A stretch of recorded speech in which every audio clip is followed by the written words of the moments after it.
Peter Pan Chapter 7, The Home Under the Ground. One of the first things Peter did next day was to measure Wendy and John and Michael for hollow trees. Hook, you remember, had sneered at the boys for thinking they needed a tree apiece, but this was ignorance, for unless your tree fitted you, it was difficult to go up and down, and no two of the boys were quite the same size. Once you fitted, you drew in your breath at the top, and down you went at exactly the right speed, while to ascend, you drew in and let out alternately, and so wriggled up. Of course, when you have mastered the action, you are able to do those things without thinking of them, and nothing can be more graceful. But you simply must fit, and Peter measures you for your tree as carefully as for a suit of clothes, the only difference being that the clothes are made to fit you, while you have to be made to fit the tree. Usually it is done quite easily, as by your wearing too many garments or too few, but if you are bumpy in awkward places, or the only available tree is an odd shape, Peter does some things to you, and after that you fit. Once you fit, great care must be taken to go on fitting, and this, as Wendy was to discover to her delight, keeps a whole family in perfect condition. Wendy and Michael fitted their trees at the first try, but John had to be altered a little.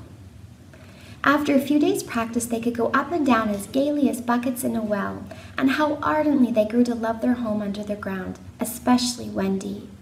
It consisted of one large room, as all houses should do, with a floor in which you could dig if you wanted to go fishing. And in this floor grew stout mushrooms of a charming color, which were used as stools. And every tree tried hard to grow in the center of the room, but every morning they sawed the trunk through, level with the floor. By tea time, it was always about 2 feet high, and then they put a door on top of it, the whole thus becoming a table. As soon as they cleared away, they sawed off the trunk again, and thus there was more room to play. There was an enormous fireplace, which was in almost any part of the room where you cared to light it, and across this Wendy stretched strings made of fiber from which she suspended her washing. The book was tilted against the wall by day and let down at 6:30, when it filled nearly half the room, and all the boys slept in it except Michael, lying like sardines in a tin. There was a strict rule against turning round until one gave the signal, when all turned at once. Michael should have used it also, but Wendy would have a baby, and he was the littlest, and you know what women are, and the short and long of it is that he was hung up in a basket. It was rough and simple, and not unlike what baby bears would have made of an underground house in the same circumstances. But there was one recess in the wall, no larger than a bird cage, which was the private apartment of Tinker Bell. It could be shut off from the rest of the house by a tiny curtain, which Tink, who was most fastidious, always kept drawn when dressing or undressing. No woman, however large, could have had a more exquisite boudoir and bedchamber combined. The couch, as she always called it, was a genuine Queen Mab with club legs, and she varied the bedspreads according to what fruit blossom was in season. Her mirror was a Puss in Boots, of which there are now only 3 unchipped known to fairy dealers. The washstand was pie crust and reversible, the chest of drawers an authentic Charming the Sixth, and the carpet and rugs the best period of Marjorie and Robin. There was a chandelier from Tiddlywinks for the look of the thing, but of course she lit the residence herself. Tink was very contemptuous of the rest of the house, as indeed was perhaps inevitable, and her chamber, though beautiful, looked rather conceited, having the appearance of a nose permanently turned up. I suppose it was all especially entrancing to Wendy, because those rampageous boys of hers gave her so much to do. Really, there were whole weeks when, except perhaps with a stocking in the evening, she was never above ground. The cooking, I can tell you, kept her nose to the pot, and even if there was nothing in it, even if there was no pot, she had to keep watching that it came a-boil just the same.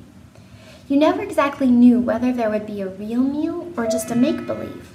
It all depended upon Peter's whim. He could eat, really eat, if it was part of a game, but he could not stodge, brackets, cram down the food, just to feel stodgy, brackets, stuffed with food, which is what most children like better than anything else, the next best thing being to talk about it. Make-believe was so real to him that during a meal of it you could see him getting rounder. Of course it was trying, but you simply had to follow his lead. And if you could prove to him that you were getting loose for your tree, he let you stodge. Wendy's favorite time for sewing and darning was after they had all gone to bed. Then, as she expressed it, she had a breathing time for herself, and she occupied it in making new things for them and putting double pieces on the knees, for they were all most frightfully hard on their knees. When she sat down to a basket full of their stockings, every heel with a hole in it, she would fling up her arms and exclaim, "Oh dear, I am sure I sometimes think spinsters are to be envied." Her face beamed when she exclaimed this. You remember about her pet wolf. Well, it very soon discovered that she'd come to the island, and it found her out. And they just ran into each other's arms. After that, it followed her about everywhere. As time wore on, did she think much about her beloved parents she had left behind her? This is a difficult question, because it is quite impossible to say how time does wear on in the Neverland, where it is calculated by moons and suns, and there are ever so many more of them than on the mainland. But I am afraid that Wendy did not really worry about her father and mother. She was absolutely confident that they would always keep the window open for her to fly back by, and this gave her complete ease of mind. What did disturb her at times was that John remembered his parents vaguely only, as people he had once known, while Michael was quite willing to believe that she was really his mother. These things scared her a little, and nobly anxious to do her duty, she tried to fix the old life in their minds by setting them examination papers on it, as like as possible to the ones she used to do at school. The other boys thought this awfully interesting and insisted on joining, and they made slates for themselves and sat round the table, writing and thinking hard about the questions she had written on another slate and passed round. They were the most ordinary questions. What was the color of Mother's eyes? Which was father? Which was taller, father or mother? Was Mother blonde or brunette? Answer all three questions if possible. A. Write an essay of not less than 40 words on how I spent my last holidays, or the characters of father and mother compared. Only one of these to be attempted. Or 1. Describe mother's laugh. 2. Describe father's laugh. 3. Describe mother's party dress. 4. Describe the kennel and its inmate. They were just everyday questions like these, and when you could not answer them, you were told to make a cross, and it was really dreadful what a number of crosses even John made. Of course, the only boy who replied to every question was Slightly, and no one could have been more hopeful of coming out first, but his answers were perfectly ridiculous, and he really came out last, a melancholy thing. Peter did not compete. For one thing, he despised all mothers except Wendy, and for another, he was the only boy on the island who could neither write nor spell, not the smallest word. He was above all that sort of thing. By the way, the questions were all written in the past tense. What was the color of Mother's eyes, and so on. Wendy, you see, had been forgetting too. Adventures, of course, as we shall see, were of daily occurrence, but about this time Peter invented, with Wendy's help, a new game that fascinated him enormously, until he suddenly had no more interest in it, which, as you have been told, was what always happened with his games. It consisted in pretending not to have adventures, and doing the sort of thing John and Michael had been doing all their lives, sitting on stools flinging balls in the air, pushing each other, going out for walks and coming back without having killed so much as a grizzly. To see Peter doing nothing on a stool was a great sight. He could not help looking solemn at such times. To sit still seemed to him such a comic thing to do. He boasted that he had gone walking for the good of his health. For several suns, these were the most novel of all adventures to him, and John and Michael had to pretend to be delighted also, otherwise he would have treated them severely. He often went out alone, and when he came back, you were never absolutely certain whether he had had an adventure or not. He might have forgotten it so completely that he said nothing about it, and then when you went out, you found the body. And on the other hand, he might say a great deal about it, and yet you could not find the body. Sometimes he came home with his head bandaged, and then Wendy cooed over him and bathed it in lukewarm water while he told a dazzling tale. But she was never quite sure, you know.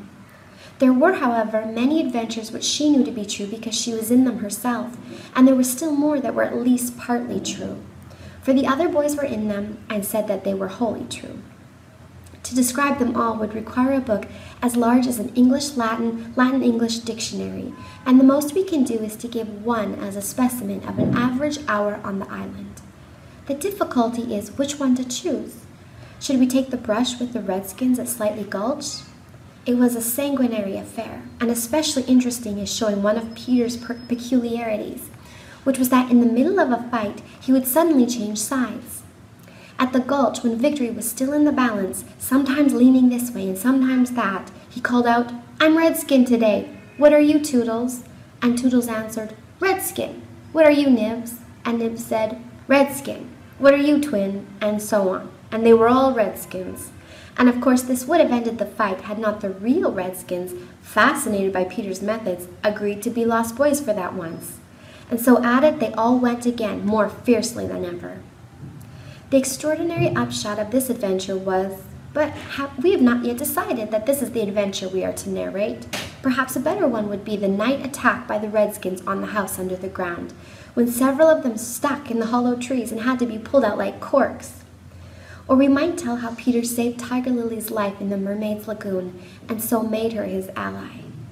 Or we could tell of that cake the pirates cooked so that the boys might eat it and perish, and how they placed it in one cunning spot after another, but always Wendy snatched it from the hands of her children, so that in time it lost its succulence and became as hard as a stone and was used as a missile, and Hook fell over it in the dark.